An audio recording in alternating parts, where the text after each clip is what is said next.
Alright, let's take a look at the perks that I've chosen as we've headed up towards expert level for the Druid, as well as a quick overview of the new spells. So let's start with the spells, actually.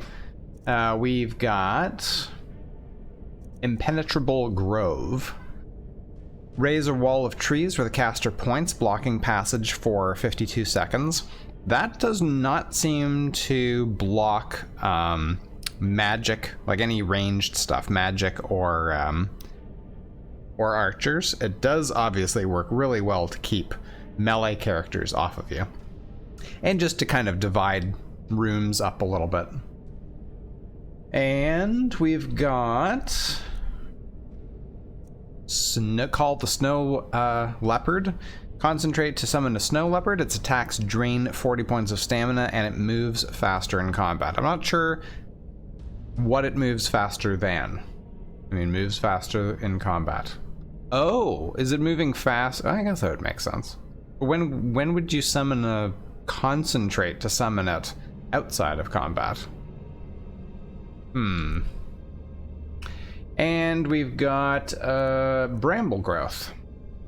Bed of Brambles that deals 13 bleed and poison damage for 15 seconds on death sprouts a good berry. So it's basically just a better version of Parasitic Growth and a better version of Spirit of Thornbriar, although this one does benefit when you are, it applies bleed and poison when you or your ally is struck. And I assume this applies to all of your summons because they are living, right?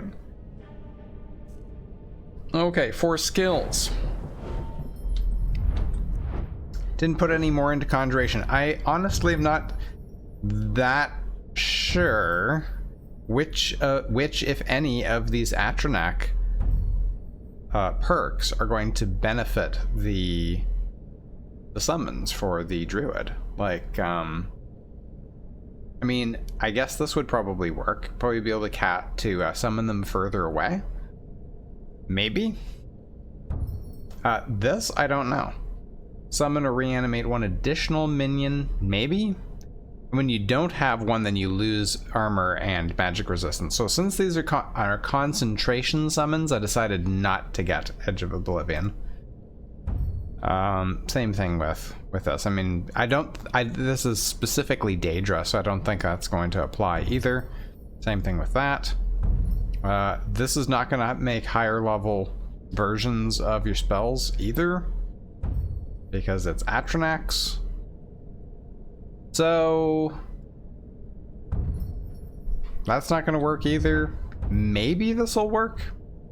I assume this acts the same as Twin Souls in the vanilla perk tree, but we can't be sure, really. Destruction, I went a little heavier into Shock and Frost, just upping the damage output for those.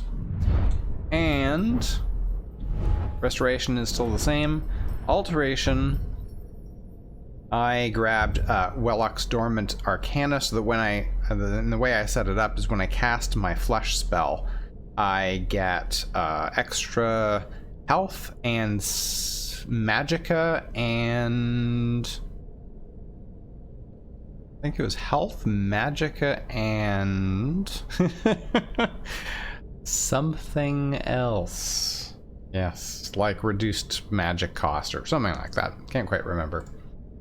I'm eagerly anticipating getting to level 80 on Intuitive Magic so that I can finally use all my apprentice level spells for free. And I grabbed attributes and I put it into health, I believe. Yeah, I probably should have written these things down. And then, no, we're not going to bother with that. Oh yeah, I also got Frost and Shock resistance on the resistances. I invested much more heavily into Alchemy, as you can see. So we've gone up, we got Crimson Haze, we got Mynad. So you basically, this is why before I started combat, I took the regeneration potion, because that lasts the longest.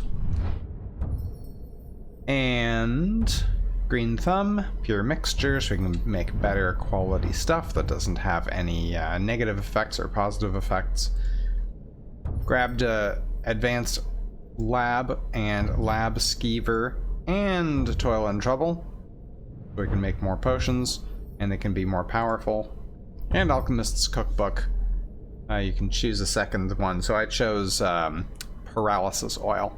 It would be nice. I kind of wish that these were, it was a little bit easier to activate them. I think it would be better to use this alongside runes, so that the rune act is triggered by proximity, and then that triggers the oil. Because trying to time it so that you hit the oil patch as the enemy is passing over it is a little bit tricky. And there you go. I hope you enjoyed this update, the expert level Druid. In the next video, we will complete the build with all the master level spells and perks.